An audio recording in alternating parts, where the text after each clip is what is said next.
confluence between the North Fork of the South Platte River and the South Fork of the South Platte River. It's one of the main sources of water for all of Denver. Yeah, this river supplies a whole lot of water. You may have heard of Waterton Canyon. That flows into Chatfield Reservoir, and that's where we get a lot of water. Anyone's pointing out the ducks and all sorts of fun stuff.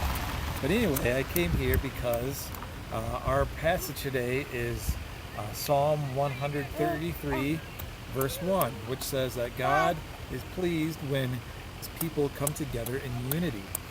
So this river comes together from the North Fork and the South Fork in unity to make all the great, wonderful water that we can drink. Just want you guys to remember that whether you are young or old, or a boy or a girl, or whatever race or anything that you are, we are all together, we're all united, we're all equal under God. That God loves us all equally, and if we just remember that, to come together in humility and be together, God will be pleased and happy that we are united.